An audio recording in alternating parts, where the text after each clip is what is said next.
2, 3, 4, 5, 6, 7, 8.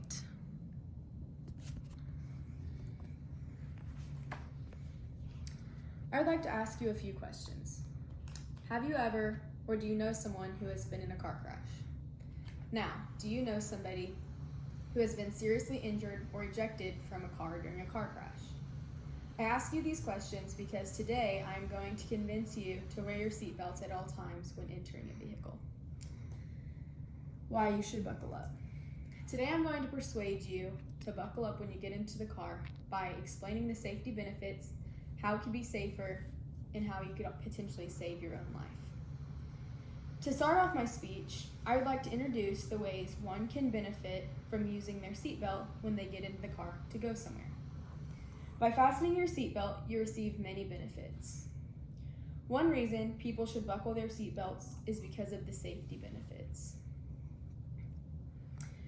Benefits of fastening your seatbelt. Safety. By fastening your seatbelt, your face is less likely to hit on the windshield in a crash or a sudden stop because the seatbelt stops your inertia. So if you're going 60 miles an hour down the road and your car suddenly stops or you get in a car crash, your seatbelt will stop you and you will not hit the windshield going 60 miles per hour. Another safety benefit of wearing your seatbelt is not being thrown out of your vehicle during a car crash. The seatbelt would stop you rather than you flying out of the windshield and busting your head open. Airbags are also not effective and may be useless if you don't wear your seatbelt. The seatbelt holds you in place so that the airbag can protect you. So when you don't have the seatbelt on, the airbag can't protect you. So if you have your seatbelt on and you guys get in a crash or a sudden stop, the airbag will hit you and protect you from all the fatal injuries that you could have without the seatbelt on.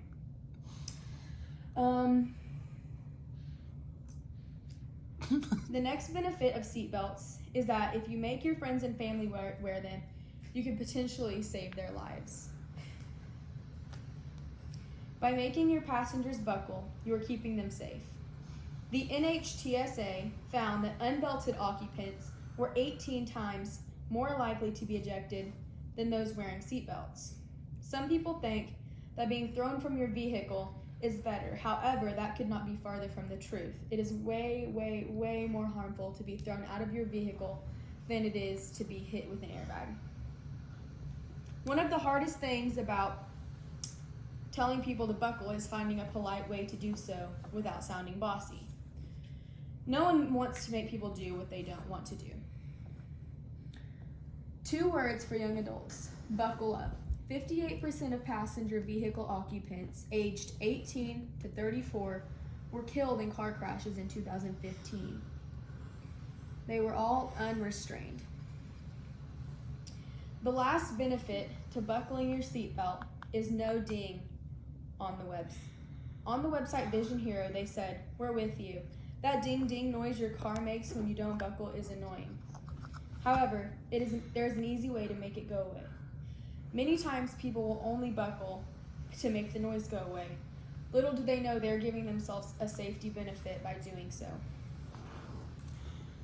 So when somebody is unbuckled, they're more likely for their head and their whole body to fly through the windshield, and you see the blood and how unsafe it is, the glass is cutting them. And then when they're buckled, you can see that the airbag is stopping their force and they're not being as injured as they are right here.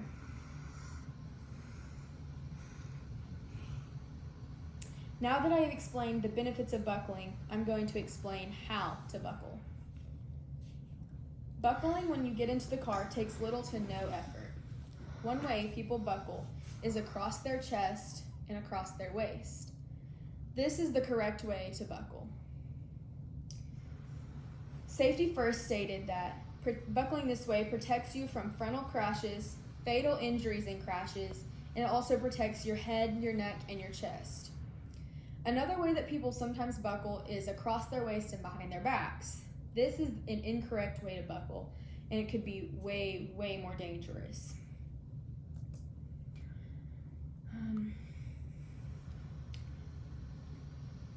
Another way that people buckle is they buckle it and they put it under their arm. This is also another incorrect way to buckle. Lastly, I would like to talk about how buckling your seatbelt could save you money. When you get pulled over without a buckle, you have to pay, but not when you are buckled. So when you get pulled over and you don't have your seatbelt on, there's a $20 fine for each person in the vehicle. But then whenever you get pulled over and everyone is buckled, there's no fine. You will probably just get a speeding ticket. Reasons that people said that they like using a seatbelt. They said to avoid serious injury. It's just a habit. They only do it because it's the law. They want to set good examples for their children. They don't want to get a ticket, which they'll get a ticket if they don't wear their seatbelt. And they're uncomfortable without it. People with seatbelts, people around me are wearing seatbelts, and others want me to wear it, not because they want to wear it. So as I stated before, there is one correct way to buckle: across your chest and around your waist, not under your shoulder or behind your back. And of course, no buckle at all is very bad and unsafe. So here's an example of the correct way to buckle. So you have it to where it goes across your chest and across your waist, so it's protecting your chest, your neck if you slam hard, and also you're keeping yourself from flying out of the windshield. Where right here, there's lots of potential for you to fly out of the vehicle or even injure yourself really bad. This is just saying that by buckling up, you're going to save money. In my speech, I have talked about the safety benefits of buckling, how it can protect you and your family, and how it could potentially save you money. Now that I've explained why and how to buckle, I would like you to research the numbers of people who have been injured and or died in a car crash from not wearing a seatbelt. Don't forget, click it or ticket, front and back seat. Thank you.